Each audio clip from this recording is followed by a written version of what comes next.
আল্লাহকে কেউ যদি তাওবা ইস্তেগফারের নিয়তে একটা ডাক দেয়, আল্লাহ তার গুনাহ মাফ কইরা 10 দুনিয়ার চাইতে বড় জান্নাত তার নামে লিখে দেয়। তাহলে আল্লাহকে একটা জোরে ডাক দিত, তাওবার নিয়তে আরেকটা জোরে ডাক দেয়, আল্লাহ আমাদের সবাইকে আপনি ক্ষমা করে দেন। জোরে বলেন আমিন। যদি নাকি 2000 টাকার ঘোষণা বা পোস্টারিং হইতো, এখানে ছোট্ট প্যান্ডেলে জায়গা হতো না। কারণ দুনিয়ার 2000-1000 টাকার লোভ আল্লাহ কলবে ঢুকছে। এখানে আসলে যে কি পরিমাণে ফজিলত, তাফসীর শুনলে, উলামায়ে কেরামের চেহারার দিকে তাকায় দ্বীনি কথাবার্তা শুনলে কি ফজিলত, সুবহানাল্লাহ বললে যে কি ফজিলত, আলহামদুলিল্লাহ, আল্লাহু আকবার বললে যে কি ফজিলত, এটা লাভ আর লোভ কলবের ভিতর ঢুকে নাই। এই লাভ আর লোভ সাহাবায়ে কেরামের কলবের ভিতরে 100 ঢুকেছিল, যার কারণে তারা নবীজির সামনে যখন বসতো, তারা নিজেদের দুনিয়া, নিজেদের বিবি, নিজেদের বাচ্চা, নিজেদের সব ভুলে যেত।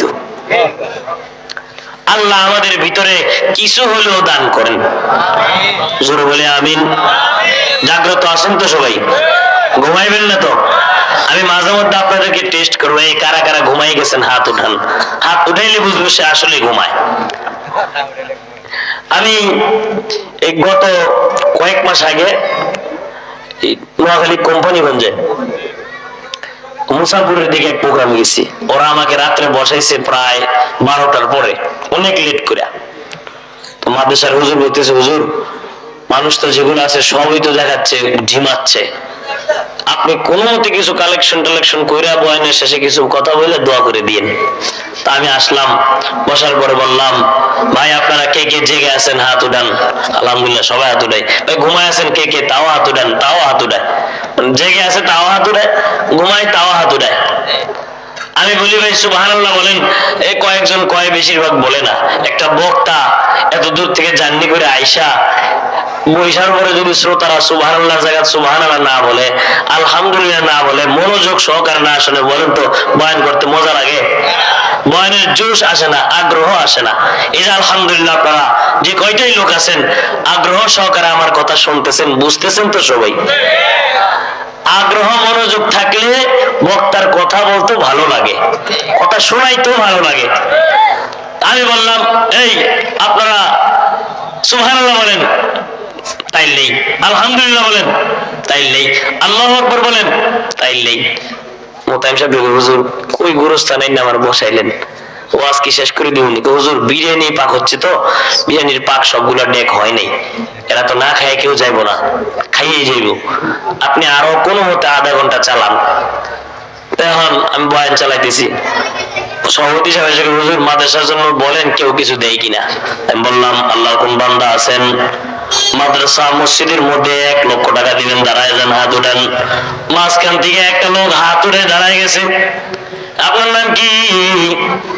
আমার নাম ওটা। হুজুর লেখেন, নাম লেখেন। হুজুর তো নামও লিখে বলছে। আমি বলি, আল্লাহ আপনার বান্দা মাদ্রাসার মধ্যে 1 লক্ষ টাকা দিবে জমা। আমি তো অবাক, বলার পরে রাজি, দৌড়ে এসে স্টেজে। আগে হুজুর আমি তো 10,000 টাকা দিতে পারতাম না, আমি ঘুমাইছি, বুঝি নাই। আমি ঘুমাইছি হুজুর, বুঝি নাই, মাফ করে দেন। আমি কাছে ঘুমাইছেন কেন আপনি? বিশ্বাস করেন, এরপরে আরো প্রায় 1 ঘন্টার কাছাকাছি বয়ান করছি, এরপরে একটা শ্রোতা আর ঘুমায় নেই। সবাই জাগ্রত ছিল, না জানি কখন আমার 4 কথা কয়। আপনারা সজাগ থাকবেন তো ইনশাআল্লাহ? কে কে থাকবেন হাত উঠায় দেখাই। জোরে একটা তাকবীর দিবেন, নারায়ে তাকবীর। আর জোরে নারায়ে তাকবীর। মাশাআল্লাহ, আপনারা এলাকার মানুষ খুব সজাগ সচেতন। আল্লাহ যে ভাইগুলো বসে আছে সবাইকে একসাথে জান্নাতে বসার তৌফিক দান করেন। আর জোরে বলেন আমিন। দিনে মাহফিল আয়েশা সুবহানাল্লাহ বললেন, আলহামদুলিল্লাহ বললেন, আল্লাহু আকবার বললেন বা বলবেন, লাভ কত বেশি হবে। আল্লাহ রাসূল বলেন, কেউ যখন জবান থেকে একবার বলে সুবহানাল্লাহ, একবার বলে আলহামদুলিল্লাহ, যখন কেউ বলে আল্লাহু আকবার, সুবহানাল্লাহ, আলহামদুলিল্লাহ, আল্লাহু আকবার, 3 তাসবিহ নেক দ্বারা আল্লাহ তাআলা আসমান জমিনের মধ্যবর্তী ফাঁকা জায়গা নেক দিয়ে ভরপুর করে দেয়। সুবহানাল্লাহ, আলহামদুলিল্লাহ, আল্লাহু আকবার। 3 তাসবির বদৌলতে আল্লাহ তাআলা আসমান জমিনের মধ্যবর্তী পুরা ফাঁকা জায়গা নেক দিয়ে ভরপুর করে দেয়। সুবহানাল্লাহ, আর আসতে বলেন আমরা। আর কথা কি বিশ্বাস হয় না বুঝি? আল্লাহ রাসূল বলেন নেক দিয়ে আসমান জমিনের মধ্যবর্তী পুরা ফাঁকা জায়গা ভরে দেয়। একটা নেকের দাম কত বেশি! হাসরের ময়দানে ছেলের কাছে বাবা দৌড়াবে, বাবার কাছে ছেলে দৌড়াবে, বাবার কাছে গিয়ে বলবে আব্বা আপনি আমার দুনিয়াতে জন্মদাতা পিতা ছিলেন, একটা নেকের জন্য হাসরের ময়দানে আজকে পাগলের মতো দৌড়াই দিছি। ও বাবা, মিজানের পাল্লায় নেকের জন্য জান্নাতে যাইতে পারতেছি না, আব্বা আমাকে একটা নেক দিয়ে আপনি সাহায্য করেন। তাফসীরের কিতাবের মধ্যে আসছে বাপ বলবে দূর হও, দুনিয়াতে আমি বিয়েই করিনি। নাউজুবিল্লাহ বলেন। মার কাছে যায় বলবে মা দুনিয়াতে আমার জন্য তো জানের জান ছিলেন, প্রাণের প্রাণ ছিলেন, ও মা একটা নেকের জন্য হাসরের ময়দানে পাগলের মতো দৌড়াইতেছি, মিজানের পাল্লা ভারী হচ্ছে না, মা গো মা একটা নেক দিয়ে আমাকে হেল্প করেন, সাহায্য করেন। মা বলবে দূর হও, দুনিয়াতে আমার বিয়েই হয় নাই। যে বিবির সাথে এত খাতির এত মহব্বত, এক কাঁথা কম্বল ছাদের নিচে সময় কাটান, মহব্বতের বিবির কাছে গেলে বিবি বলবে দূর হও তোমাকে আমি চিনি না। বন্ধুর কাছে যাবি, বন্ধু বলবে চিনি না। ভাইয়ের কাছে যাবি, বোনের কাছে যাবে, সবার কাছে যাবে, কেউ সেদিন একটা নেক দিয়ে সাহায্য করবে না। সেদিন বুঝবো এই যে এখানে আইসা এই কিছু নেক কামাইয়ের কি যে লাভ, কি যে বুঝিল। সেদিন আফসোস করব আর পাগলের মতো দৌড়াইব, হায় আফসোস কি করলাম, কত সুযোগ দুনিয়াতে ছিল, একটু নেক কামাই করলাম না। আমাদের অনেক নেক থাকবে ঠিক, কিছু মানুষ অনেক নেকি নিয়ে হাসরের ময়দানে উপস্থিত হবে। তিরমিজির ব্যাখ্যা গ্রন্থের মধ্যে আসছে আল্লাহ রাসূল সাহাবায়ে কেরামদেরকে জিজ্ঞাসা করেন সাহাবায়ে কেরাম জানো ফকির কারা? সাহাবায়ে কেরাম কো আমরা তো জানি ফকির হলো তারা যাদের ধন সম্পদ নাই, টাকা পয়সা নাই, বাড়িঘর নাই। নবীজি কয় না, প্রকৃতপক্ষে ফকির তারা নয়, প্রকৃতপক্ষে ফকির আর অসহায় হলো তারা হবে কিয়ামতের দিন যাদের অনেক পাহাড় পরিমাণ নেক থাকবে, ধন সম্পদের যাকাতের সওয়াব থাকবে, তাসবির সওয়াব থাকবে, হজ যাকাতের সওয়াব থাকবে, তাসবির সওয়াব, তেলাওয়াতের সওয়াব, নামাজের সওয়াব, কিন্তু হাসরের ময়দানে এগুলা সে আরেকজনকে দিতে দিতে ফকির হয়ে যাবে। কেমনে দিবে? আল্লাহ রাসূল কয় এক ভাই গীবত করছে, গীবতের বদলায় নেক দিয়ে দিতে হবে। এক ভাইকে গালি দিছে, গালির বদলায় নেক দিয়ে দিতে হবে। আরেকজনের উপরে জুলুম করছে, জুলুমের বদলায় নেক দিয়ে দিতে হবে। আরেকজনের দিকে অন্যায় ভাবে তাকাইছে, শুধু অন্যায় ভাবে চোখ রাঙায় তাকাইছে, এর কারণেও তাকে হাসরের ময়দানে নেক দিতে হবে। আরেকজনের হক মেরে খাইছে, নেক দিতে হবে। দিয়া একসময় সে ফকির হইয়া পাগলের মতো দৌড়াবে।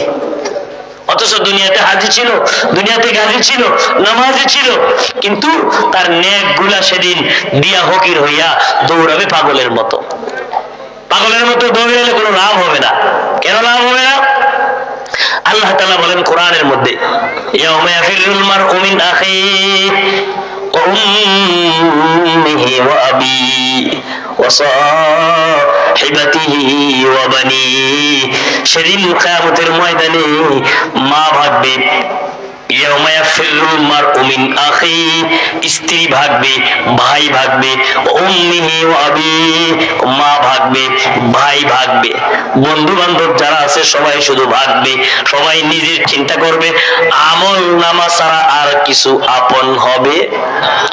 এই জন্য এখানে আসছেন, সুবহানাল্লাহ বলবেন, এটা আমার আপনার আপন।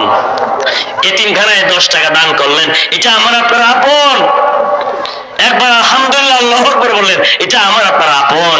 মা বাবার চেহারার দিকে তাকাইলেন, নেক হইল, এটা আপন। সাদকা করলেন, আপন। বাপ মারে খাওয়াইলেন, আপন। এছাড়া আর কিছুই ভাই আপন না, যা আছে সব ক্ষণিকের জন্য। এ আছে তো একটু পরেই নাই। সুতরাং যেটা আমার আপনার আপন হবে ওটার দরকার বেশি না কম? জোরে কথা বলেন, বেশি না কম? আল্লাহ আমাদেরকে সেই নেক বুঝ দান করেন, আরো জোরে বলেন আমিন। আমি ভূমিকা স্বরূপ এতক্ষণ কথা বললাম, যেহেতু তাফসীরুল কোরআন মাহফিল, তাফসীর থেকে কথা বলতে হবে। আমি আপনাদের সামনে কোরআনুল কারীমের সূরা আল ফুরকান, সূরাটার নাম কি বলেন? সূরা আল ফুরকানের 63, 64 এবং 65 নম্বর আয়াত তেলাওয়াত করেছি এবং তাবারানী শরীফের একখানা হাদিস তেলাওয়াত করেছি। আল্লাহ রাসূল বলেন, যারা চায় নিশ্চিন্তে নিরাপদে জান্নাতে যাইতে, তাদের জান্নাতে যাওয়ার পথে কোনো বাধা না থাকুক, তারা যেন সূরা আল ফুরকানে আল্লাহ তাআলা আল্লাহর খাঁটি বান্দা বান্দীদের 4টা গুণের কথা বলেছেন, হাদিসে নবীজি 4টা গুণের কথা বলেছেন। আল্লাহর 4টা, নবীজির 4টা, কয়টা হলো? সবাই জোরে কথা বলেন, কয়টা? আল্লাহর 4, নবীজির 4, কয় গুণ? আরো জোরে, কয় গুণ? মুখস্থ করাই দিয়ে যায়, কয় গুণ? নবীজি বলেন, যারা এই 8 গুণে গুণান্বিত হবে, ফাদাখালাল জান্নাতা বিসালাম, তারা নিশ্চিন্তে নিরাপদে জান্নাতে প্রবেশ করবে। আর জোরে বলেন না সুবহানাল্লাহ। আগেই বলছি, দ্বীনি মাহফিলে যত দিল থেকে জবান ছেড়ে তাসবিহ পড়বেন, শুধু দ্বীনি মাহফিলে সবসময় আপনি জবান ছেড়ে তাসবিহ যখন পড়বেন, তাসবিহর বদৌলতে আল্লাহ আপনার ভিতর বাহির পরিষ্কার করে দিবে। সুবহানাল্লাহ অর্থ আল্লাহ পবিত্র। সুবহানাল্লাহ অর্থ কি? সুবহানাল্লাহ অর্থ আল্লাহ পাক। আমি আর আপনি নাখানদার, নাচিজ, গুনাহগার, আল্লাহকে পাক বললো তিনি পাক, না বললো মহাপবিত্র। বললো পবিত্র, না বললো কি? মহাপবিত্র। যার চাইতে পবিত্র কেউ নাই, তিনি আকদাস, মহাপবিত্র। আমি আর আপনি যখন আল্লাহকে পবিত্র বলি, আল্লাহ তাআলা ফেরেশতাদের মজলিসে বলে, আমার বান্দা কি বললো রে? ফেরেশতারা বলে আল্লাহ, তারা বলতেছে আপনি কি পাক, আপনি কি পবিত্র। আল্লাহ বলে, তারা আমারে পবিত্র বললো, আমি পবিত্র, না বললো পবিত্র। তারা যেহেতু আমি আল্লাহকে পবিত্র বলেছে, সাক্ষী থাকো আমি আল্লাহ তাদেরকে পবিত্র বানাইয়া দিলাম। আর যদি বলেন সুবহানাল্লাহ, সুবহানাল্লাহ বললে লাভ বেশি না কম? এইটা একটা লাভ, আল্লাহ গুনাহ মাফ করে পবিত্র করে। দ্বিতীয়ত নবীজি বলেন, প্রত্যেকবার সুবহানাল্লাহ বলার বদৌলতে জান্নাতে আল্লাহ একটা করে ফল গাছ লাগাই দেয়। এমন বিশাল ফল গাছ, দুনিয়ার তেজস্বী ঘোড়া 500 বছর দৌড়াইয়া ওই গাছের ছায়া অতিক্রম করতে পারে না। আর জোরে বলেন সুবহানাল্লাহ। আল্লাহ রাসূল বলেন, যারা চায় নিশ্চিন্তে নিরাপদে জান্নাতে প্রবেশ করতে, যারা চায় তাদের জান্নাতে যাওয়ার পথে কোনো বাধা না থাকুক, তারা যেন জান্নাতে যাওয়ার পথে কোনো বাধা না থাকুক, তারা যেন এই 8 গুণে গুণান্বিত হয়। যে 4 গুণ আল্লাহ বলেছেন সূরা আল ফুরকানের 3টা আয়াতে, তাবারানী শরীফের হাদিসে নবীজি বলেছেন 4টা। কয়টা হলো? আমি সরাসরি আয়াত তেলাওয়াত করতেছি আর অর্থগুলো বলবো। সে গুণগুলো কি কি? আল্লাহ তাআলা নিজে বলেন, ওয়া ইবাদুর রহমান, রহমানের গোলাম যারা, আমরা সবাই কার গোলাম? এই যে আল্লাহর নাম আরো জোরে বলেন, কার গোলাম? আল্লাহর গোলাম। আল্লাহ তাআলার একটা নাম আছে রহমান। রহমান আল্লাহর এমন দয়াময় নাম। রহমান শব্দের ব্যাখ্যায় তাফসিরে কবির, যে তাফসিরটার মূল নাম মাফাতিহুল গায়ব, আল্লামা ফখরুদ্দিন রাজি রাহমাতুল্লাহ আলাইহি লেখেন, রহমান আল্লাহর এমন নাম যে নাম নিয়ে বান্দা যদি আল্লাহরে ডাক দেয়, আল্লাহর কুদরতি অন্তরে জোশ উঠে যায়। রহমান আল্লাহর এমন নাম যে নাম নিয়ে কেউ যদি আল্লাহর কাছে দোয়া করে, আল্লাহ দোয়া কবুল করে। যে নাম নিয়ে বিপদে পড়িয়া বান্দা যখন আল্লাহর কাছে ইয়া রহমান, জোরে বলেন ইয়া রহমান, আমি আর জোরে বলেন ইয়া রহমান ইরহামনি। বান্দা যত বড় বিপদে থাকুক, রহমান নাম নিয়ে যদি দিল থেকে রহমান রে ডাক দেয়, রহমান তার রহমান নামের গুণে বান্দার বিপদটা উদ্ধার করে দেয়। তাফসীর ইবনে কাসির, হাফেজ মুহাম্মদ ইবনে কাসির আয়াতের রহমান শব্দের ব্যাখ্যায় লেখেন, রহমান আল্লাহর নাম। রহমান নাম নিয়ে যদি কেউ মনের কোনো উদ্দেশ্য নিয়ে আল্লাহর কাছে কোনো কিছু চায়, খাস দিলে যদি চাওয়ার মতো চাইতে পারে, আল্লাহ তার মনের সেই নেক উদ্দেশ্য কবুল করে। এই জন্য আল্লাহর কাছ থেকে স্পেশালি কোনো কিছু আদায় করতে হলে কোন নাম নিয়ে ডাক দিবেন? ইয়া রহমান। কোন নাম নিয়ে? ইয়া রহমান। মুফাসসিররা বলেন এই নাম এতই গুরুত্বপূর্ণ নাম, একটা নাম নামের উসিলায় আল্লাহ তাআলা দুনিয়াতে সমস্ত কাফের, মুশরিক, বেদুইন, নাস্তিক, মুরতাদ, ইহুদি, খ্রিস্টান যারা আল্লাহ মানে না, নবীজি মানে না, ইসলামের দুশমন, কোরআনের দুশমন, আল্লাহর দুশমন, তাদেরকেও সমান্তরালে দুনিয়াতে খাওয়াইতেছে। যারা আল্লাহকে সেজদা দেয় তারাও খাওয়ায়, যারা আল্লাহকে সেজদা দেয় না তারাও আরো বেশি খাওয়ায়। বলবেন ঠিক নেই? যারা আল্লাহর গুণগান গায় এখানে বসে বয়ান শুনতেছেন, আপনাদেরও খাওয়ায়। আর যারা জিন্দেগিতে কোনোদিন আল্লাহর নাম নেয় না, নবীজির ব্যঙ্গ করে, তাদেরকে আরো ভালো করে খাওয়াইতেছে। কোন নামের গুণে বলেন? জোরে বলেন, কোন নামের গুণে? মুফাসসির বলেন রহমান নামের গুণ এতই বেশি, রহমান নামের গুণে কাফের যে তার গরু দুধ দেয়, মুমিন যে তার গরু দুধ দেয়। কাফের জমিনের মধ্যে গাছ লাগাইলো ফল হয়, ফসল হয়, মুমিনও লাগাইলে হয়, কেবলমাত্র একটা নামের গুণে, সে নামটা হলো রহমান, অতিশয় দয়ালু। রহমান নামের গুণ আল্লাহ তাআলা শুধু দুনিয়ার মধ্যে দেখাবেন, ওই জান্নাতের মধ্যে কোনো দেখাবেন না। অর্থাৎ পরকালে আল্লাহ রহমান নামের গুণ কাফেরদেরকে দেখাবে না। ওই পরকালে রহমান নামের গুণ একমাত্র রহমানের বান্দা যারা কাটি বান্দা এদেরকে দেখাবে। সুবহানাল্লাহ। আর দুনিয়াতে সবাইকে আল্লাহ সমান ভাবে খাওয়াইতেছে কোন নামের গুণে? মুফাসসির লেখেন রহমান নামের গুণ যদি আমার মালিক না দেখাইতেন, একটা কাফের, মুশরিক, বেদুইন, নাস্তিককে আল্লাহ দুনিয়াতে এক ফোঁটা পানিও পান করাইতেন না। আল্লাহ ইচ্ছা করলে পারতো কি পারতো না? আল্লাহ ইচ্ছা করলে পারতো কিনা যে নামাজ পড়ে আল্লাহ মানে, নবীজি মানে, তার গাভীতে দুধ দিব, যে আল্লাহ মানে না তার গাভীতে দুধ দিব না? আল্লাহ পারতো কিনা? দুনিয়ার কোন বিজ্ঞানীর ক্ষমতা ছিল না ওই গাভীর থেকে টাইনা দুধ বাইর করা। আল্লাহ যদি ইচ্ছা করতো যে কোন মুমিন জমিনের মধ্যে গাছ লাগাবে, ধান বীজ বপন করবে, আমি আল্লাহ শুধু মুমিনের ধানের বীজ ভিতর থেকে বাইর করবো, কাফেরটা বাইর করবো না? পারতো কিনা? আল্লাহ যদি ইচ্ছা করতো ক্ষেতের মধ্যে, ফসলের মধ্যে রহমতের বৃষ্টি একমাত্র যে আমি আল্লাহকে মানে তার ফসলের মধ্যে দিমু, আর কাউরে দিমু না? পারতো কিনা? পারতো। কেন করেন নাই? রহমান নামের গুণে। সুবহানাল্লাহ। বলেন কোন নামের গুণে? আর বলেন কোন নামের গুণে? রহমান নামের গুণে। আমরা হলাম সেই রহমানের গোলাম। আলহামদুলিল্লাহ বলেন। রহমানের গোলামের কিছু ক্লাস আছে, কোয়ালিটি আছে। বাজারে যাবেন, যায় যদি মুদি দোকানে যায় বলেন ভাই চাউল দেন, দোকানদার বলবে 1 নাম্বার দিব না 2 নাম্বার দিব। যদি বলেন তেল দেন, 1 নাম্বার দিব না 2 নাম্বার দিব। ডাল দেন, কয়েক নাম্বার দিব না 2 নাম্বার দিব।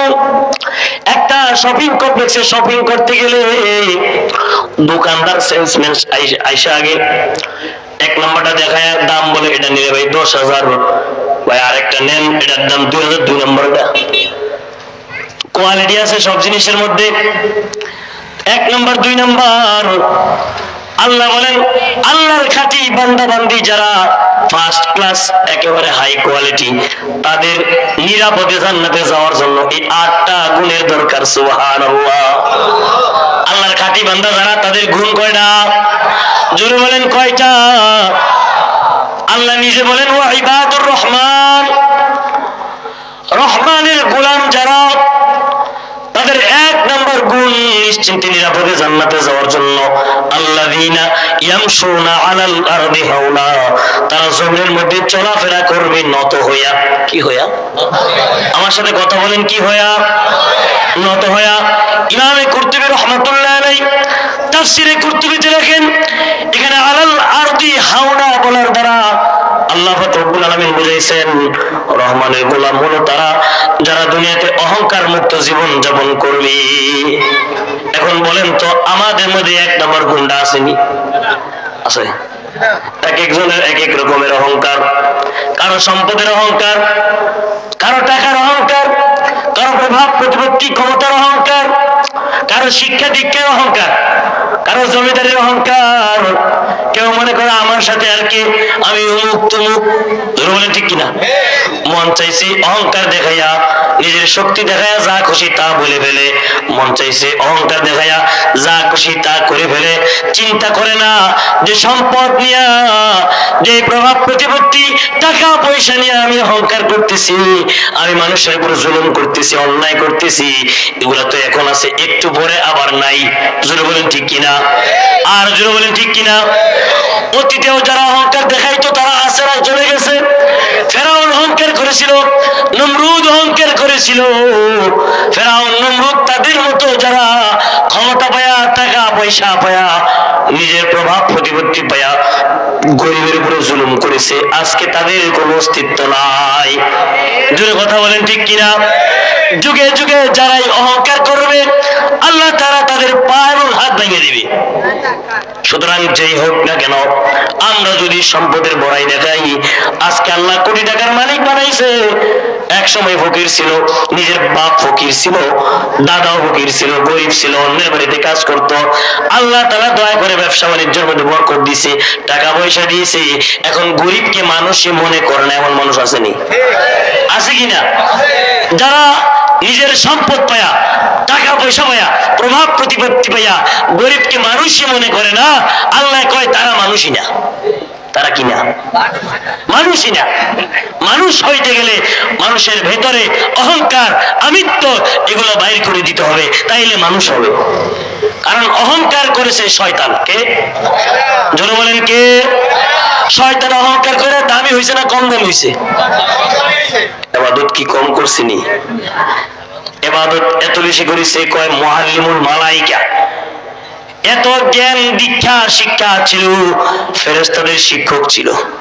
ইবাদত এত বেশি করেছে, এক তাফসীরের কিতাবের মধ্যে লেখে পৃথিবীর অধিকাংশ জায়গায় ইবলিস আল্লাহর সিজদা করছিল। গোটা পৃথিবীর অধিকাংশ জায়গায় ইবলিস আল্লাহকে সিজদা করছে। কোন কোন মুফাসসির কয় এমন কোন জায়গা নাই যে ইবলিস আল্লাহর সিজদা দেয় নাই। সব জায়গায় আল্লাহর সিজদা দিয়েছে কি? ইবলিস। এত ইবাদত, এত ইলম, এত শিক্ষা, কেবলমাত্র একটা বদ অভ্যাসের কারণে সব জলাঞ্জলি দিয়ে দিল। সে বদ অভ্যাসটা হলো অহংকার। কি? অহংকার। এই জন্যে আমি এই, আমি সেই, আমি উমুক, আমি তুমুক, আমার তার সাথে সম্পর্ক, আমি তার জুতা লয়ে ঘুরি, আমি উমুক ভাইয়ের লোক, এই সমস্ত প্রভাব প্রতিপত্তি আর অহংকার যারা দেখাবে আল্লাহ তাদের পা ভেঙে দিবে। কি ভেঙে দিবে? এমন ভাবে ভাঙবে সোজা হয়ে দাঁড়াইতে পারবে না। আর যারা অহংকার করবে না আল্লাহ তাদেরকে উপরে উঠাই দিবে। কিতাবের নাম খুতুবাতে জুলফিকার। কি নাম বলেন? আমার কথা কি রাগ হইতেছি না আপনারা? কিতাবের নাম খুতুবাতে জুলফিকার। আল্লামা জুলফিকার আহমদ নকশবন্দি রহমাতুল্লাহ আলাইহি লেখেন, খলিফাতুল মুসলিমিন হযরত ওমর ইবনুল খাত্তাব রাদিয়াল্লাহু তাআলা আনহুর জামানায় মসজিদে নববীর জন্য জায়গা দরকার। কি দরকার? জায়গা আছে, কিন্তু একটু জায়গা সম্প্রসারণ করলে মসজিদটা সুন্দর হবে। এটা এক সাইডই। এই জায়গাটা মসজিদের জন্য ওয়াকফ করা না, একটা গরিব মানুষের জায়গা। ওমর রাদিয়াল্লাহু তাআলা আনহু সাহাবায়ে কেরামদেরকে বললেন, সাহাবায়ে কেরাম শোনো, এই জায়গাটার মালিক কে? সাহাবায়ে কেরাম বললেন, এই জায়গাটার মালিক একজন গরিব মানুষ, গরিব সাহাবী। সাহাবী যদিও গরিব মুরব্বী মানুষ, কিন্তু তার একটা বড় পরিচয় আছে, সে বদরি সাহাবী, নবীর সাথে বদর যুদ্ধে অংশগ্রহণ করেছিল। সুবহানাল্লাহ। ইমাম বুখারী লেখেন, বদরি সাহাবী যারা, তাদের মর্যাদা আল্লাহর নবী এত বাড়াইছেন, নবীজি বলেন তারা বিনা হিসাবে জান্নাতি। তাদের সামনে পিছনে সব আল্লাহ মাফ করে দিছে। পাওয়ারটা তো অনেক বেশি। ওমর রাদিয়াল্লাহু আনহু যখন শুনছেন বদরি সাহাবী, তখন ওমর বললেন, ঠিক আছে, আমি একটা তার সম্মানে চিঠি লিখবো, এই চিঠিটা তার কাছে গিয়ে বলবা আমাদের মুসলিম জাহানের খলিফা, অর্ধেক পৃথিবীর বাদশাহ, ছোট্ট একটা ইউনিয়ন পরিষদের চেয়ারম্যান না নিয়া, ছোট্ট একটা বাংলাদেশের মতো দেশের প্রধানমন্ত্রী না, 30 লক্ষ বর্গ মাইল এরিয়ার প্রেসিডেন্ট ছিলেন ওমর। ইসলাম শত বরস মনি, তারে কে পেয়েছে বুঝি, পরশে তাহার শোনা হলো যা, যারা, তাদেরই মোরা খুঁজি। অর্ধ পৃথিবী শাসন করিতেন যিনি, ধুলির তখ্তে বসি, খেজুরের পাতার প্রাসাদ তার বারে বারে গেছে খুশি। এমন একজন ব্যক্তিত্ব, প্রভাবশালী লোক ছিলেন ওমর। সে ওমর চিঠি লিখলেন বদরি সাহাবীর সম্মানে। চিঠি লেখা সাহাবায়ে কেরামকে বললেন, যাও আমার পক্ষ থেকে চিঠিটা ওই মুরব্বী সাহাবীর নিকটে নিয়ে যাও। যাই বলবা উমরের পক্ষ থেকে ফরমান জারি হয়েছে, আপনার জায়গাটা মসজিদের জন্য আপনি স্বেচ্ছায় দিয়ে দেন। যদি স্বেচ্ছায় দিতে না চান, যত টাকা আপনার দরকার রাষ্ট্রীয়ভাবে আপনাকে দেওয়া হবে।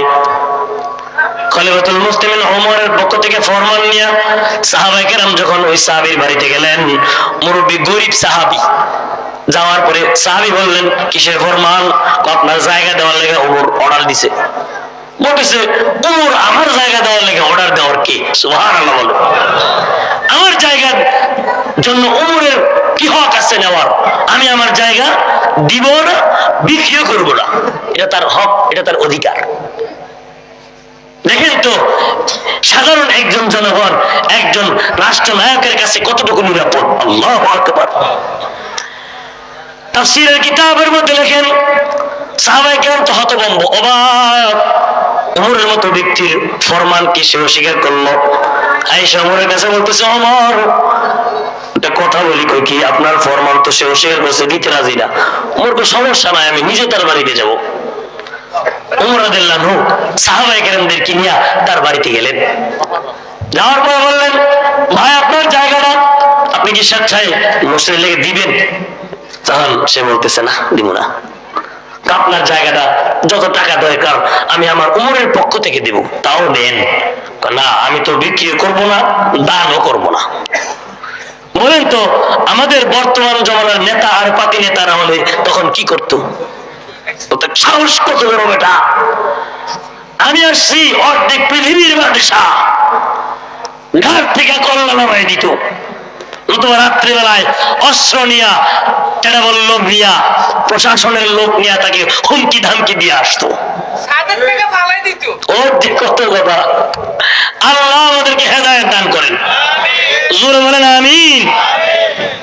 খলিফাতুল মুসলিমিন ওমর ইবনে খাত্তাব রাদিয়াল্লাহু তাআলা আনহু উনি বলতেছেন, ঠিক আছে ভাই, আপনার জায়গা যেহেতু স্বেচ্ছায় আপনি দিবেন না, আপনার জায়গা আমি উমরের জোর করে নেওয়ার মতো কোনো ক্ষমতা নাই।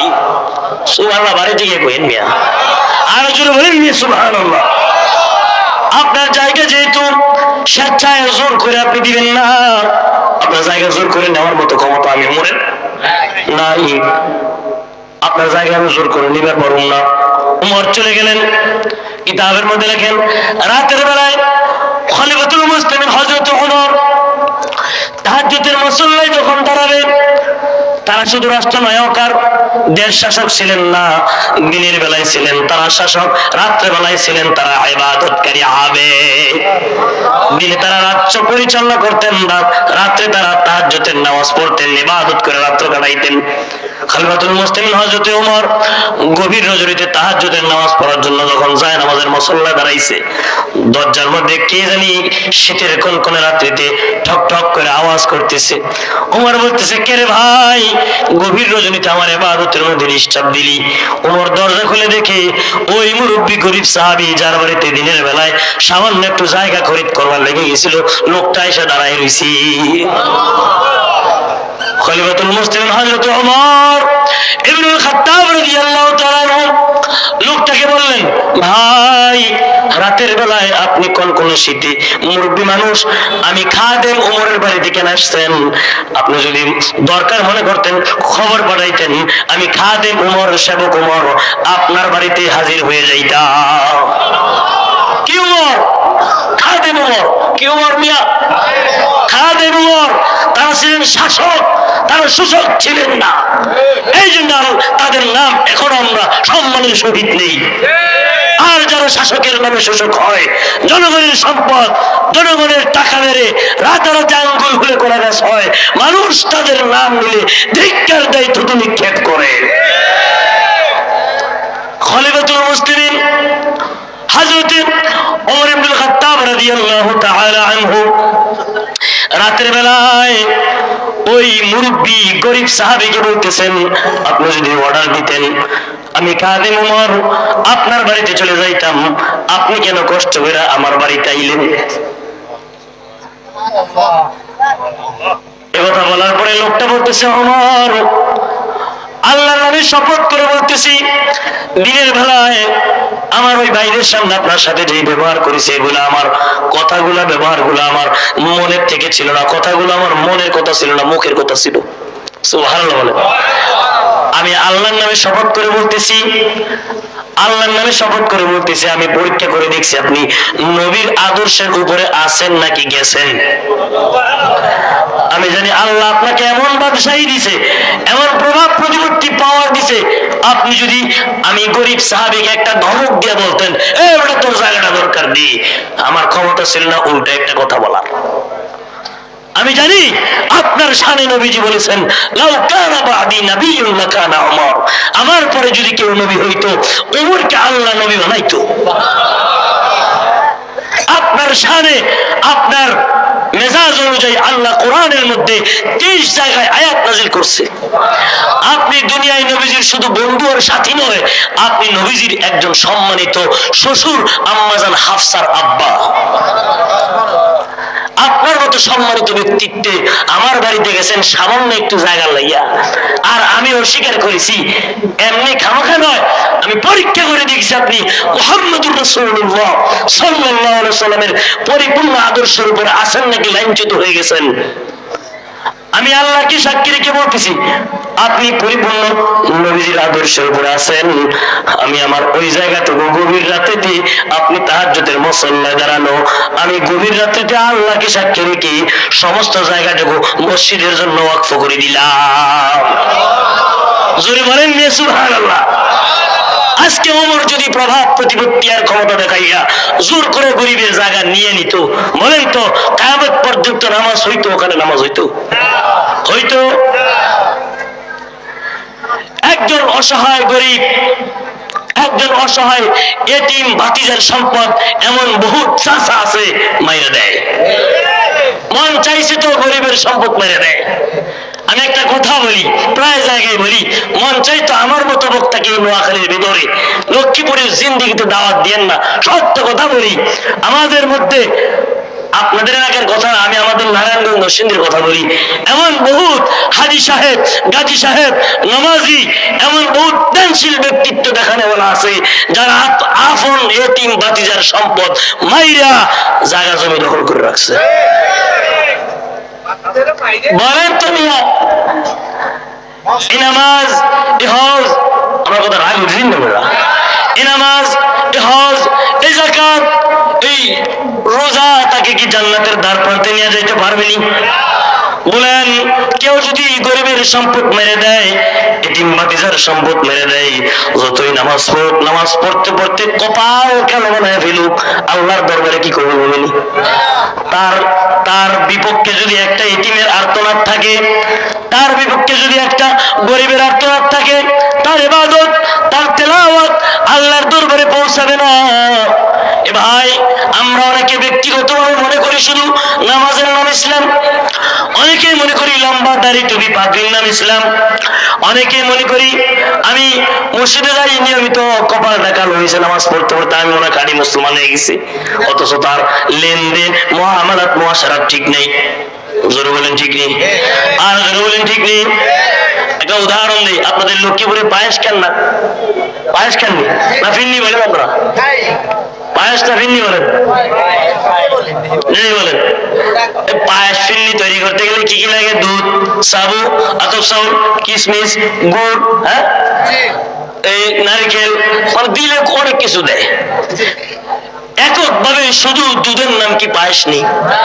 এককভাবে নারকেলের নাম পায়েস, এককভাবে চিনির নাম পায়েস, গুড়ের নাম পায়েস, কিশমিশের নাম পায়েস, হ্যাঁ, পায়েস কোনটা? সবকিছুর সমন্বয়, এই তো সুন্দর বুঝছেন উদাহরণ, সবকিছুর সমন্বয়ে যেটা তৈরি হয় এটা হলো পায়েস আর ভিন্নি। ঠিক তদ্রুপ ভাবে এককভাবে শুধু নামাজের নাম নিয়ে মুসলমান না, এককভাবে শুধু দাড়ি টুপি পাঞ্জাবির নাম ইসলাম আর মুসলমান না, এককভাবে হজ যাকাত আর রোজার নাম ইসলাম আর মুসলমান না, এককভাবে লেবাস আর নাম মুসলমান নয়। নামাজ রোজা হজ যাকাত পর্দা পোশিদা লেবাস, পাশাপাশি মুআমালাত মুআশারাত লেনদেন আখলাক, কি বলেন মুআমালাত মুআশারাত লেনদেন আখলাক ঠিক থাকলে আপনি খাঁটি মুসলমান। জোরে বলেন ঠিক কিনা? আপনি নামাজ পড়েন 5 ওয়াক্ত, আরেকজনের দোকান থেকে 500 টাকা বাকি গেছেন, 500 টাকা বাকি গিয়ে 1 বছর হয়ে গেছে, কোজলে কোন এই বড় দেশ ছেড়ে গেছি গা, দেশ ছেড়ে গেছি গা, দিতেন না? 1 বছর হয়ে গেছে, মাত্র 500 টাকা দেয় না। এখন হ্যার দোকানে গেলে খোঁজে, আবার আরেকজনের দোকানে যায়, ওখান থেকে আবার 1000 টাকা বাকি খায়, খাওয়ার পরে এটা না দিয়ে আবার আরেক দোকান থেকে খায়, দেখা গেছে 1 দোকান থেকে আর বাকি দেয় না। এখন নিজে আর দোকানে যায় না, বউরে ভাড়ায় বোলা ভান্ডে ভাড়ায় বদায় লেগে। বলেন তো মিয়া, আরেকজনের ঋণ যেটা, বান্দার হক যেটা, এটা দেওয়ার মতো মন মানসিকতা যদি ভিতরে না থাকে, তাহলে আমার ঈমান কি পরিপূর্ণতা পাইল? যদি বলেন পাইল। ঈমানের পরিপূর্ণতা পাওয়ার জন্য নামাজ রোজা হজ যাকাত এগুলোর পাশাপাশি হকুল ইবাদ বান্দার হকের দিকে আমাদের মনোনিবেশ করতে হবে। আমার থেকে যাতে কেউ চারানা পয়সাও পাওনা না থাকে আমার মৃত্যুর সময়, এই মগজ আমার ভিতরে থাকতে হবে। আমার কথা রাগ হয়েছেন আপনারা? বলেন তো, আমার থেকে একজন মানুষ 100 টাকা পাওনা, সে আমাকে মাফ করলো না, আমি তাকে যাই না বুঝে মাইরে দিলাম টাকাটা। বলেন তো, আমার কয়টা হজ, আমার কয় হাজার ওয়াক্ত নামাজ, আমার কতগুলো যাকাত আমাকে জান্নাতে নিবে? বলেন, সে যদি মাফ না করে পারবে? এই পারবেনি? আমি এতিম বাতিজার 100% জায়গা মেরে দিলাম অন্যায় বশত, দুনিয়ার কেউ জানে না, দুনিয়ার আদালত জানে না, দুনিয়ার কেউ জানে না, হয়তো বা টাকা পয়সা দিয়ে আমি মামলা মোকদ্দমা খালাস করছি, কেউ জানবে না। একজন জানছিলি, যার উপরে জুলুম করছে সে জানছিলি? জানছিলি? আল্লাহ জানছিলি? পার পেয়ে যাইবে, পার পেয়ে যাও, একটা সময় নিচে যাইবা, এমন ধরা ধরবে ছুটার মতো কায়দা থাকবে না।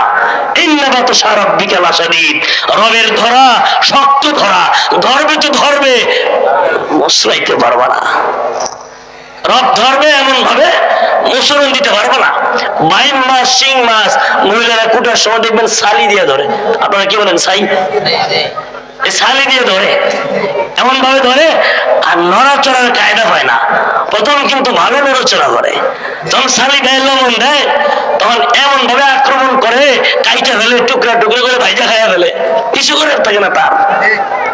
আমরা দুনিয়াতে থাইকা ওই শিং মাছ আর 22 মাসের মতো মোসরামসি করতেছি, মনে করতেছি কবরে মনে যাওয়া লাগবে না, হিসাব মনে হয় দেওয়া লাগবে না।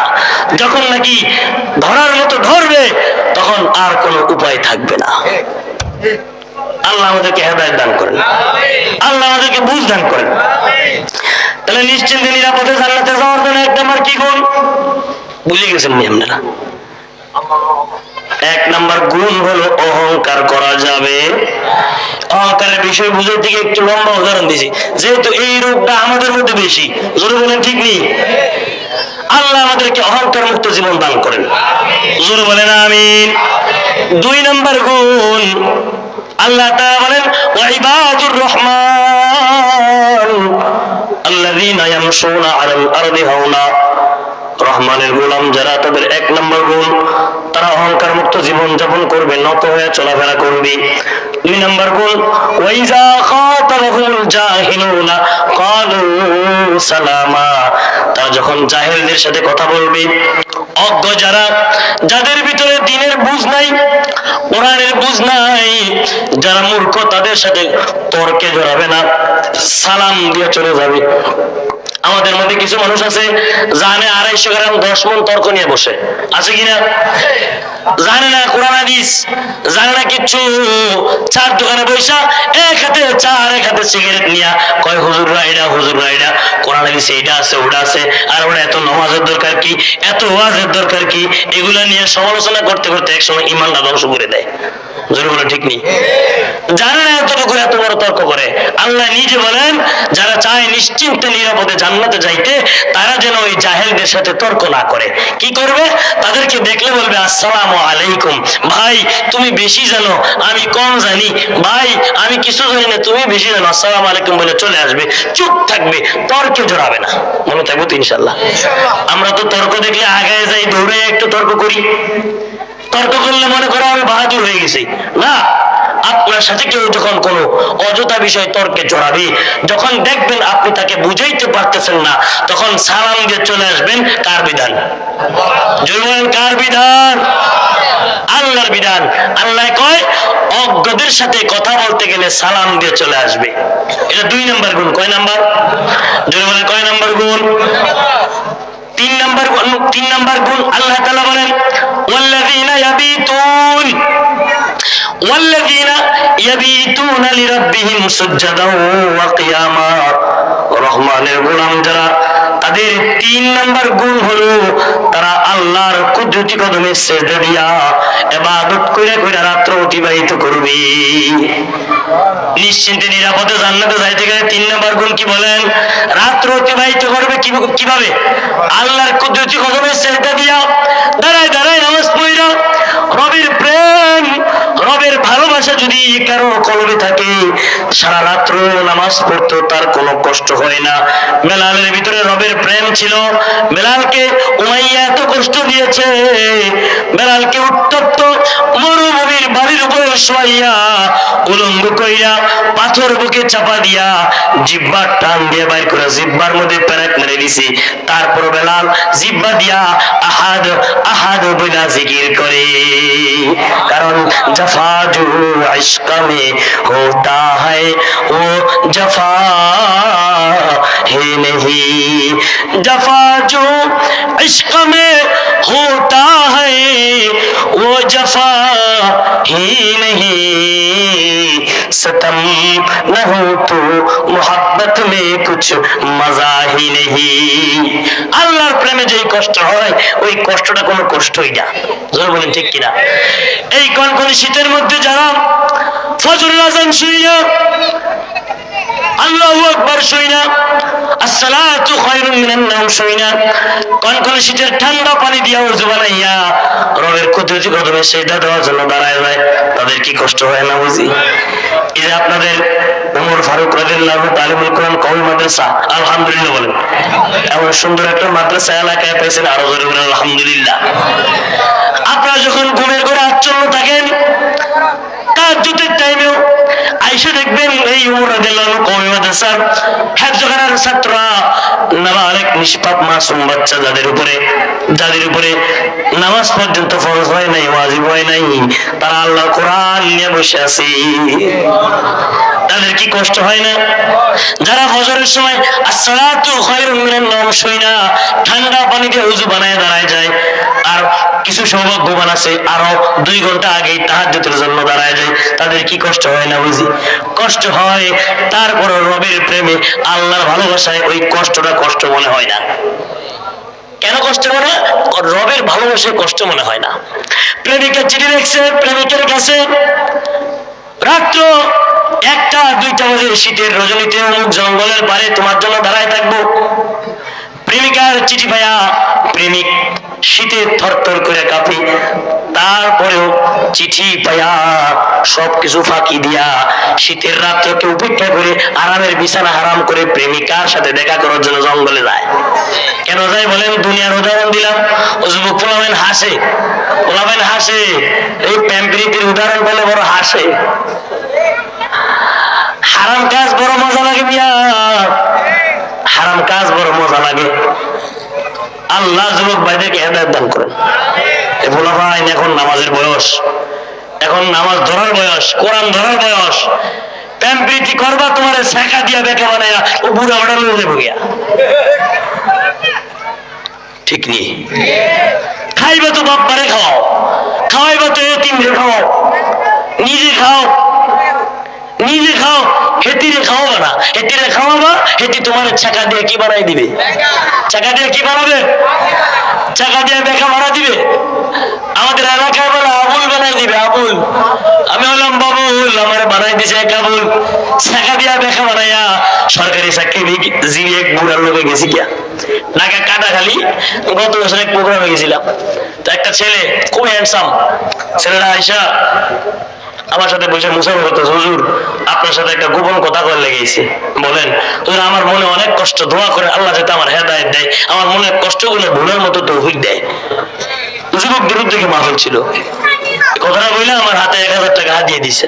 ভাই কেন হাদিয়া? হুজুর একটা দোয়া করবেন আল্লাহ যাতে কষ্ট ভুলার তৌফিক দেয়। একটা ছেলে এসে কানে কানে হুজুর এই ছেলেটা অনেক নেশা করে, এর একটু বুঝাই দিন যাতে নেশা না করে। তাই আমি বললাম ভাই আপনি কি অনেক নেশা করেন? হুজুর কে বলছে? আমি শান্তি বলছি যে হুজুর করি। আমি কি কি নেশা করেন? কি নেশা করি না হুজুর, এমন কোন নেশা নাই যে আমি করি না আর করি না, সব। হ্যাঁ মদ খান নিয়মিত, বাবা এটাও নিয়মিত, হেরোইন কয়টাও চলে, গাঁজা কয়টাও খাই। কেন ভাই এত কষ্ট কেন? আমার বাবার সম্পদের অভাব নাই, আমারও সম্পদের অভাব নাই। বিয়ে শাদী করছেন নি? কোনো করি নাই। কেন করেন নাই? একটা মাইয়ার কারণে করি নাই। কার কারণে?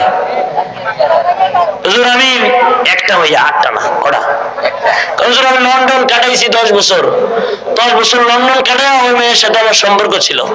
ওখানে থেকে তাকে আমি 10 ভরির উপরে স্বর্ণ করে দিছি। তার বাড়িতে বিল্ডিং করার সময় আমি টাকা দিছি 15 লাখ। এর 10 ভরির উপরে স্বর্ণ দিছি, যখন যা চাইতো তা দিছি। আমার টাকা পরিবারও ঠিক মতো বাপ মারও দিই নেই, হেরে খাওয়াইছি। হ্যাঁ পরিবার আমার টাকায় চলছে। আইসে শুনি সে এক সরকারি চাকরিজীবী বিয়ে করে দেশের বাইরে সেটেল হয়ে গেছে। কি হয়ে গেছে বলেন তো? শেখা দিয়ে কি বানাইছে? বলেন শেখা দিয়ে কি বানাই? মুরব্বীরা কইেন না, আপনারা এত প্রেম প্রীতি বুঝছেন না। আপনাদের জমানার প্রেম প্রীতি পবিত্র, আর এক জমানার প্রেম প্রীতি অপবিত্র।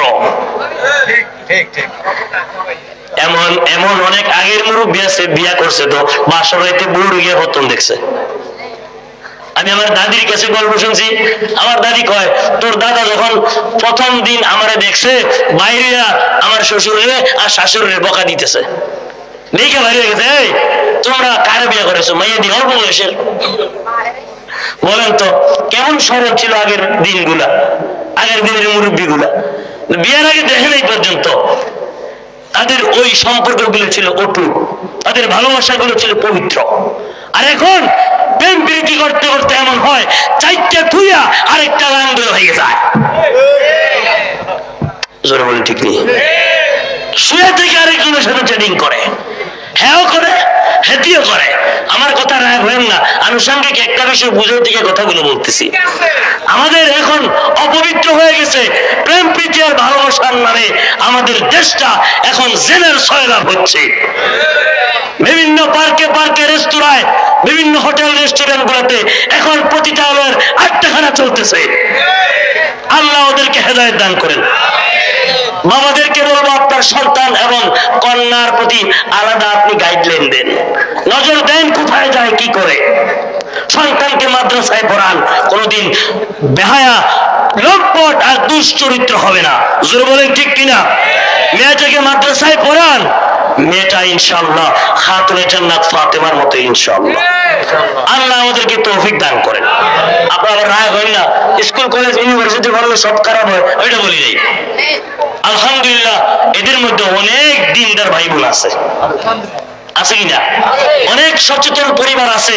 মেয়েটা কলেজে পড়ুক, ভার্সিটিতে পড়ুক, এই মেয়েটাও 5 ওয়াক্ত নামাজ পড়ে, পর্দা করে, আসেনি? আল্লাহ সবাইকে সচেতন অভিভাবক হওয়ার তৌফিক দান করেন। যুবক ভাইদেরকে প্রেম প্রীতির এই ভাইরাস থেকে, ছেঁকা খেয়ে বেকার হওয়া থেকে হেফাজত করেন। জোরে বলে আমিন। কি কথার থেকে যেন কথা আসছে? আল্লাহর ভালোবাসার থেকে।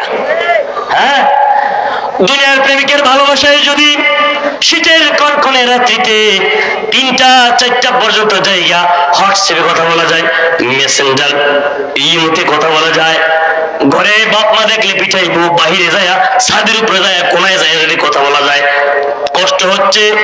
তারপরও প্রেমিকার সাথে দেখা করার জন্য জঙ্গলে চলে যায়। বলেন তো দুনিয়ার এমন নাপাক প্রেমের জন্য যদি এমন করা যায়, আর রবের পবিত্র ভালোবাসার জন্য কি দাঁড়াইয়া আসসালাতু খায়রুম মিনান নাওম বলার সময় দাঁড়ানো যায় না? যাবে তো ইনশাআল্লাহ। আল্লাহ সবাইকে নামাজি বানায় দেন। হাত তুলেন সবাই। আল্লাহ এই হাতগুলাকে আপনি আপনার প্রেমে ভরপুর করে দেন। আর যদি বলেন আমিন। হাত নামান। নিয়মিত আল্লাহকে খুশি তো দিবেন তো ইনশাআল্লাহ। কিছু মানুষ আছে সাপ্তাহিক দিন নামাজ পড়ে, কিছু মানুষ আছে সাপ্তাহিক দিনে পড়ে না, কেউ মরলে পড়ে পড়ে, কেউ মারা গেছে কয়েকদিন নামাজও যায়। ইমাম সাহেব কেন এর বাপ মরে ভালো হয়েছে, চাচা মরে ভালো হয়েছে, নামাজ হয়ে গেছে গা, কিছুদিন পরে আবার আগে ইংলিশ। কিছু মানুষ আছে মানুষ মরলে যায় না, শুধু জানাজার নামাজ পড়ে। কিছু মানুষ আছে শুধু সবে খরদর সবে বরাতের নামাজ পড়ে। আবার কিছু মানুষ আছে শুধু 2 দিন নামাজ পড়ে। এমন মুসল্লি আসেনি। আল্লাহ আমাদেরকে নিয়মিত নামাজি বানায় দেন। জোরে বলেন আমিন। আর জোরে বলেন আমিন। তাহলে নিয়মিত নামাজি হইতে গেলে, নামাজ শিক্ষা করতে হইলে, নামাজ শিখতে হইলে এই মাদ্রাসাগুলোতে আসতে হবে। জোরে বলেন ঠিক কি? আপনি সূরা জানেন না, কেরাত জানেন না, দোয়া দুরূদ উচ্চারণ হয় না, আপনি মাদ্রাসায় এসে দেখবেন ছোট্ট একটা নাবালিগ বাচ্চা নুরানি পড়ে, ডাকতে বলবেন আব্বু দেখো তো আমার আলহামদুলিল্লাহ সূরাটা হয়নি, লজ্জা আছে কোনো? আব্বু দেখো তো আমার কুল হুয়াল্লাহ সূরাটা হয়নি, দেখবেন ভুল হলে বাচ্চাটা ধরে দিব।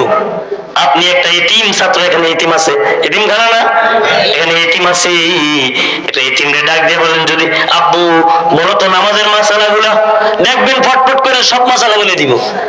আপনি নামাজে কেমনে দাঁড়ায় জানেন না, দেখবেন এই ছাত্রটা নামাজের সমস্ত মাসালা কেমনে জানাজা নামাজ পড়াইতে হয় দেখাই দিবে। তাহলে এমন একটা সুন্দর জান্নাতে যাওয়ার ট্রেনিং সেন্টার এই ওমর রাদিয়াল্লাহু কওমি মাদ্রাসা। আলহামদুলিল্লাহ বলেন। আইসা মাঝে মধ্যে বলবেন বাবা আমার তো হুজুরের কাছে কইতে শরম লাগে, নেও বাবা তোমার 20 টাকা দিলাম তুমি চকলেট খাইও বাবা, মাথার মধ্যে একটু হাতটা বুলাইবেন। নবীজি বলেন একটা এতিমের মাথায় হাত বুলাইলে এতিমের মাথার যতগুলো চুল আছে এর চাইতে বেশি বেশি পরিমাণ নেক দ্বারা আল্লাহ ভরপুর করে দেয়। এতিমের থেকে দোয়া নিবেন মিয়া, বদ দোয়া নিবেন না, দোয়া নিবেন জান্নাত খারা। এতিমের বদ দোয়া নিবেন সম্পদ মারবেন, আপনার জান্নাত তালাবদ্ধ। আল্লাহ আমাদেরকে বুঝার তৌফিক দান করুন। রাসূলের দরবারে একজন সাহাবী আসছে বিচার নিয়ে। লম্বা হয়ে যাচ্ছে, মনোযোগ আছে তো আপনাদের? খুতুবাতে জুলফিকার কিতাবের নাম আল্লামা জুলফিকার আহমদ নকশবন্দি লেখেন, একজন সাহাবী নবীজির দরবারে একটা বিচার নিয়ে আসছে। কি নিয়ে বিচার নিয়ে আসছে? বড় আশ্চর্য বিচার। রূপকথার গল্প ঠাকুমার ঝুলি শুনছেন, আবার তাফসীরের কিতাবের গল্প শোনেন। মিয়া আল্লাহ নবীর দরবারে বিচার নিয়ে আসছে, একটা আশ্চর্য বিচার। বলতেছি ইয়া রাসূলুল্লাহ, ইয়া হাবিবাল্লাহ, একটা বিচার নিয়ে আসছে। নবীজি বলেন কিসের বিচার, কার বিরুদ্ধে বিচার? সাহাবী বলেন দুনিয়ার কোন মানুষের বিরুদ্ধে বিচার নয়, বিচারটা হলো আমার পালিত উটের বিরুদ্ধে। কার বিরুদ্ধে? উটের বিরুদ্ধে। নবীজি বলেন আশ্চর্য কথা, উটের বিরুদ্ধে বিচার? কি বিচার বলো? সাহাবী বলে ইয়া রাসূলুল্লাহ, আমার বাড়িতে একটা উট আছে, যে উটটাকে আমি বহুদিন যাবত লালন পালন করি। উটটা আমার সমস্ত জরুরত পুরা করে, আমিও তার জরুরত পুরা করি। ও সরকার, রাত্রিবেলায় যখন আমি ঘুমাইবার জন্য বিছানায় যাই, আমার ঘরের জানালা বরাবর উটটা আইয়া চিল্লা চিল্লি করে, ঘুমাইতে পারি না। আপনার যারা গরু বলেন, কে কে গরু বলেন না? অনেকে গরু ছাগল ভেড়া বকরি যারা বলেন, ঘরের দরজা জানালা বরাবর যদি গরুটা এসে হাম্বাম বলে ডাকে, ঘুমাইতে পারবেন? সারা রাত্র যদি জোরে জোরে ডাকে, ঘুমাইতে পারবেন না। আর উটের চিল্লানি যারা শুনছেন, বিশেষ করে হাজী সাহেবরা, উটে এমন চিল্লানি দেয় কান ধরে যায়, দূরে চিল্লানি দেয় উট অনেক। উটের চিল্লানি অনেক বিরক্তিকর। ইয়া রাসূলুল্লাহ, আমার উটটা এমন ভাবে চিল্লায়, আমি রাতের বেলায় ঘুমাইবার পারি না। গো সরকার, আপনি তো শুধু মানুষের নবী না, কুল কায়নাতের নবী বানায়া আল্লাহ করে দুনিয়ায় পাঠাইছে। আপনি উটটারে একটু ওয়াজ করে বুঝাই দেন, যাতে আমার উটটা রাত্রে বেলায় আমার ঘুমের মধ্যে ডিস্টার্ব না দেয়। সুবহানাল্লাহ। নবীজি মুস্কি হাসি দিয়ে বলে, ঠিক আছে, তুমি যেহেতু তার নামে মামলা করেছো আমার দরবারে, বাদী বিবাদী দুজন উপস্থিত হতে হবে, যাও বাড়ি থেকে উটটাকে ধরে নিয়ে আসো আমার দরবারে। সাহাবী বাড়িতে গেছে, কিতাবের মধ্যে লেখেন আল্লাহ জুলফিকার নকশবন্দি রাহমাতুল্লাহ আলাইহি বাড়িতে গিয়া উটের গোয়াল বলেন না পড়া নাকি বলেন, গোয়াল ঘরে যায় উটের গলার রশি ধরে বলে, আয় তাড়াতাড়ি আয়, এতদিন আমি তোরে বুঝাইছি, লাঠি দিয়ে পিটাইছি, আমার কথা শোনস নাই, আজকে নবীজি স্বয়ং তোকে বয়ান করবে, আয়। সুবহানাল্লাহ বলেন। আল্লাহ নবী সাল্লাল্লাহু আলাইহি ওয়াসাল্লামের দরবারে যখন সাহাবী উটকে ঘাড়ে ধরিয়া রশি ধরিয়া টানতে টানতে দরবারে নিয়ে আসছে, আল্লাহ নবীর দিকে চিনছিনি, জোরে বলেন চিনছিনি? আপনার আমার নবীর চেহারা তো এমন চেহারা, যেই চেহারা শুধু মানুষ চিনে না, কুল কায়নাতের মধ্যে যত মাখলুকাত আছে, এমনকি উহুদ পাহাড়টা পর্যন্ত আপনার আমার নবীকে দেখে চিনত। আল্লাহ নবী যখন প্রবেশ করত কোথা থেকে, মদিনায় উহুদ পাহাড়ের দিকে তাকাইয়া সিনাটা দিয়া প্রবেশ করত, আবার যখন যাইতো উহুদ পাহাড়কে পিঠ দিয়া মক্কা মদিনায় যারা গেছেন দেখছেন বিশাল বড় উহুদ পাহাড়। কারা কারা হাজী সাহেব আছেন? হাত তুলেন তো। হাজী সাহেব আছেন কে কে এখানে? হাজী সাহেব উহুদ পাহাড় দেখছেন? আলহামদুলিল্লাহ, এখানে আছে, এখানেও আছে, পিছনে আছে, এখানেও আছে। দেখছেন তো উহুদ পাহাড় কত বড়। আল্লাহ হাজী সাহেবদেরকে নেখায়েত দান করেন, আমাদেরকে একবার হলেও সচক্ষে সেই উহুদ পাহাড়, সেই মক্কা মদিনা দেখার তৌফিক দান করেন। জোরে বলেন আমিন। এই চোখগুলো বড় ভাগ্যবান চোখ, যেই চোখ দিয়া নবীর সেই নিদর্শন গুলো তারা দেখে আসছে। আল্লাহ এই চোখগুলোকে আপনি জাহান্নাম দিয়ে জ্বালায়েন না।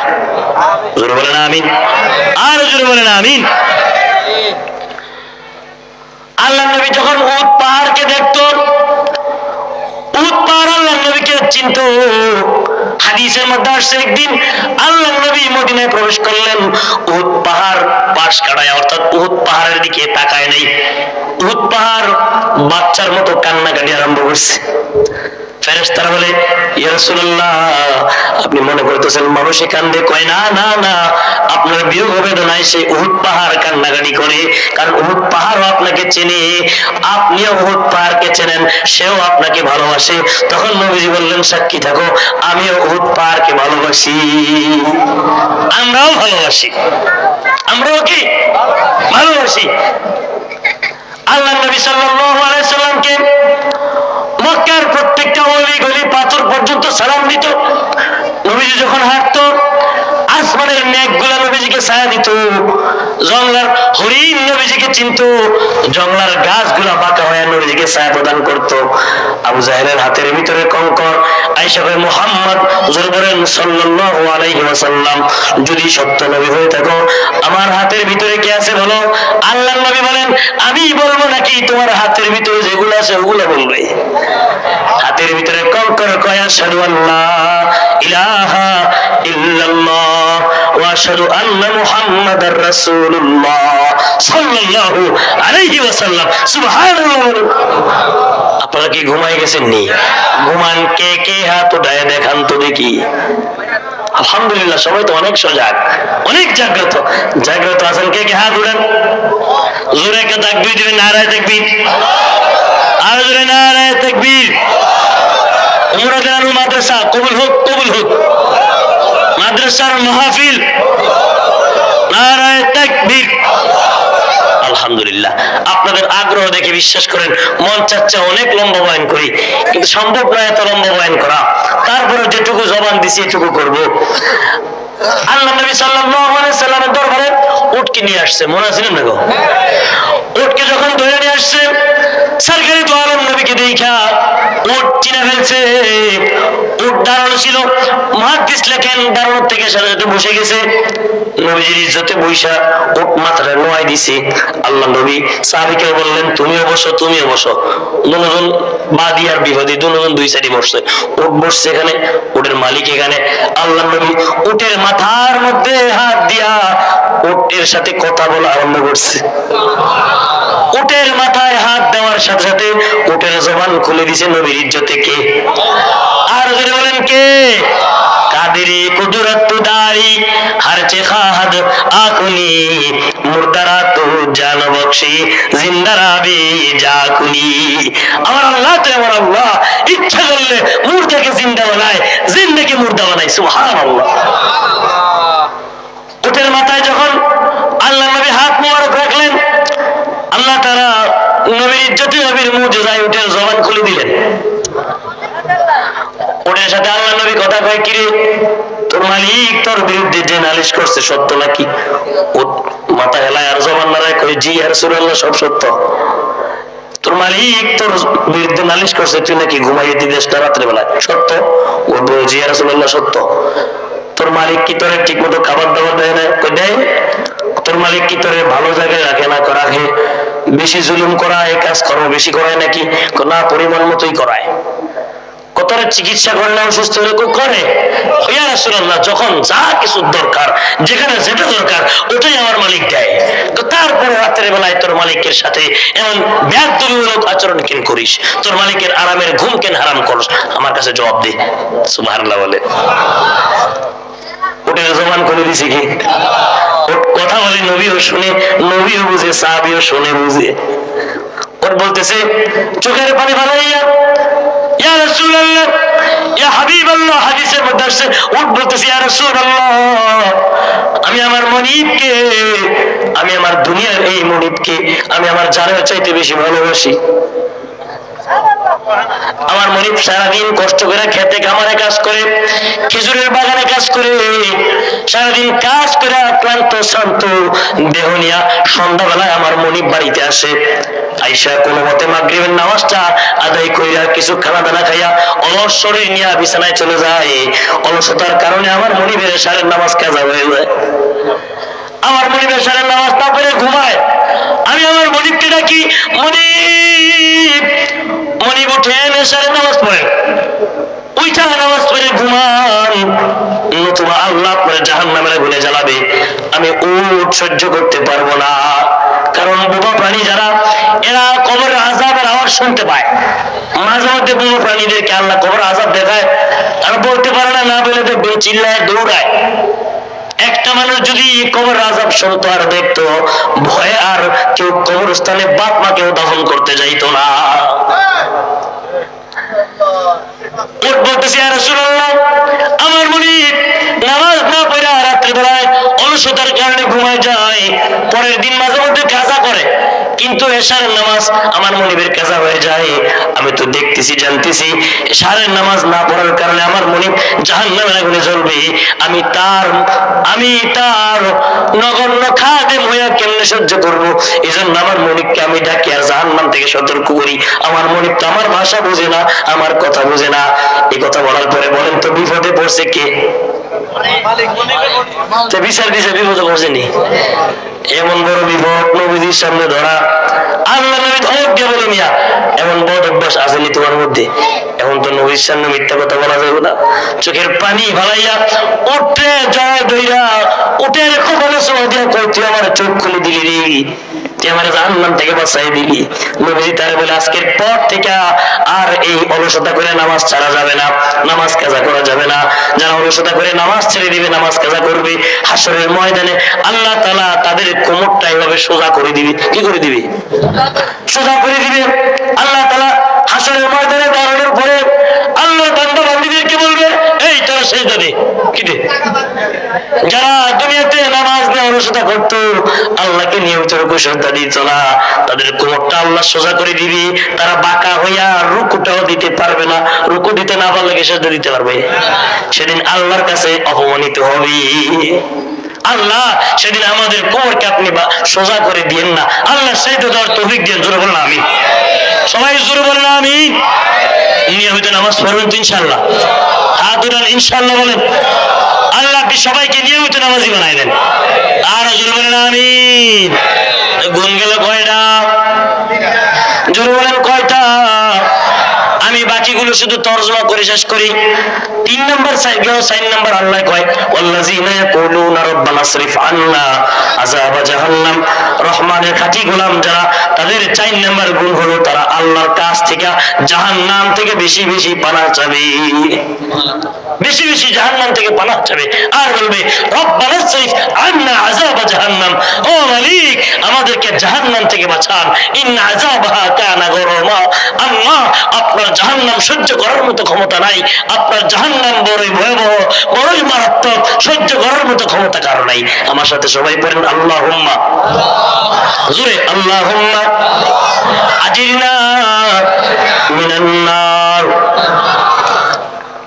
আল্লাহুম্মা আজিরনা মিনান নার, আল্লাহুম্মা আজিরনা মিনান নার, আল্লাহুম্মা হাসিবনি হিসাবান ইয়াসীরা, আল্লাহুম্মা হাসিবনি হিসাবান ইয়াসীরা, আস্তাগফিরুল্লাহ, কানে ধরে করমি আস্তাগফিরুল্লাহ, ইন্নাল্লাহা গফুরুর রহিম।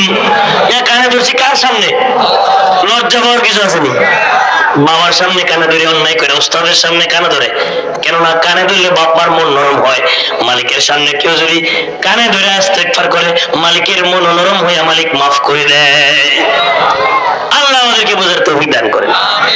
তাহলে জাহান্নাম থেকে মুক্তি চাইবেন তো বেশি বেশি, দৈনিক কমপক্ষে 100 বার ইস্তেগফার পড়বেন। কি পড়বেন? আস্তাগফিরুল্লাহ আস্তাগফিরুল্লাহ আস্তাগফিরুল্লাহ আস্তাগফিরুল্লাহ। যেই নবীজির কোনো গুনাহ নাই, সামনে পিছনে সব মাফ, সেই নবী দৈনিক কমপক্ষে 100 বার ইস্তেগফার করতেন। আমাদের গুনাহ কম না বেশি? তাহলে আমাদের ক্ষমা কম চাওয়া দরকার না বেশি চাওয়া দরকার? তাহলে পড়বেন তো ইনশাআল্লাহ। যারা বেশি বেশি আস্তাগফিরুল্লাহ পড়ে, তাদের সবচেয়ে বড় যে পুরস্কার, আল্লাহ তাকে দোয়া কবুল করে। দোয়া কি করে? দোয়া কবুল করে। আমাদের বুখারী শরীফের দরসে শাইখ বালিয়া রাহমাতুল্লাহ আলাইহি, সুযোগ্য খলিফা আল্লামা মুজাফফর হোসেন সাহেব রাহমাতুল্লাহ আলাইহি, উনি একটা ছোট্ট উদাহরণ শোনাইছেন। উনি বলেন, এই পোলাপান তোমরা কি কথা বলো, কি ছেকার কথা বলছি, রাগ বুঝলি? আমার কথা শোনো। উনি বলেন, ইমাম আহমদ ইবনে হাম্বল রাহমাতুল্লাহ আলাইহি অনেক বড় আল্লাহর ওলি এবং মুহাদ্দিস ছিলেন। উনি নবীজির রওজার পারে, রওজার পাশে বৈশা 19 বছর হাদিস পড়াইছে। যদি কোন হাদিসের মধ্যে কোনো ইশকাল হইতো, সরাসরি জিন্না নবীকে প্রশ্ন করত। আল্লাহ নবী তার সাথে মুরাকাবার হালতে কথা বলতো। এমন বড় একজন আল্লাহর ওলি এবং বুজুর্গ আলেম ছিলেন। উনি হাদিসের জন্য অনেক দূরে সফর করতেন। একবার প্রায় 500 মাইল দূরে এক এলাকায় আসছে, যেখানে ওনাকে কেউ চিনে না। আসার পরে ওই এলাকায় উনি হাদিস সংগ্রহ করে ভাবছে যে আজকে রাত্রটা কোথাও থাকি মুসাফির হিসাবে, কালকে সকাল আবার মদিনার দিকে রওনা দিব। 500 মাইল দূরে, চারটিখানি কথা না। তখন যাতায়াতের ব্যবস্থা ছিল ঘোড়া, উট, এগুলা। উনি হাইটেই সফর করছে, কিছু ছিল ওনার সাথে। আল্লাহর ওলিরা সাদা সিধা জীবন পছন্দ করে। তো উনি এরকম ভাবে এত দূরে সফর করে যখন গেছে, ওই এলাকায় ওনাকে কেউ চিনে না। উনি যে এত বড় বুজুর্গ, এত বড় আল্লাহর ওলি, ওনার সাথে দেখা করার জন্য, ওনার থেকে একটা ফুল নেওয়ার জন্য, পানি নেওয়ার জন্য 1000 মাইল সফর করে মানুষ মদিনায় যায়।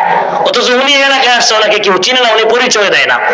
এক মসজিদের ভিতরে যায়, কাত হইছে, এশার নামাজ পড়া, মুয়াজ্জিন যায় কয়, এই আমার মসজিদে অপরিচিত লোক জায়গা দিনা বাইরুন।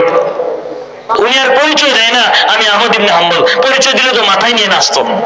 মুয়াজ্জিন বাইর করে দিছে, উনি ভাবছে থাক, নিজের জোর নিজে পিটায় লাভ নাই। উনি রাস্তা দিয়ে হাঁটা শুরু করছে, রাতটা হাঁটতে হাঁটতে জিকির করে কাটাই দিই। এমন সময় রাস্তার অপর পাশ থেকে আরেকজন গরিব মানুষ, সে রুটিওয়ালা, কি বলা, রুটি বিক্রি করে, গরিব মানুষ, সে রুটিওয়ালা ব্যক্তি আসতেছে। রুটিওয়ালা ব্যক্তি কয়, কি ভাই আপনি কোথা থেকে আসছেন? কামে মুসাফির। কই যাবেন? এলাকায় রাতটা কাটানোর জন্য মসজিদে গেছিলাম, মুয়াজ্জিন বাইর করে দিছে। ভাই আপনি মুসাফির, দেখা যাচ্ছে আপনি ক্লান্ত। আমি গরিব মানুষ, রুটি বিক্রি করে খাই। এলাকায় আমার ছোট্ট একটা দোকান আর ছোট্ট একটা ঘর আছে, আপনি যদি চান আমার বাড়িতে আজকে মেহমান হইতে পারেন। মনটা নরম।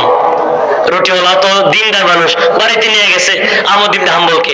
বাড়িতে নেওয়ার পরে ভাই বলতেছে, রুটিওয়ালা বলতেছে, আমার ঘরে তো তেমন কিছুই নাই, সব রুটি বিক্রি করে আটাও শেষ, যে কয়েকটা পোষাপাশি আছে কয়েকটা রুটি মনে হবে, আপনি একটু বিশ্রাম করেন, আপনি মুসাফির, আপনার ইজ্জত করতে হবে, আমি ফাঁক দিয়া রুটিটা বানাই নি।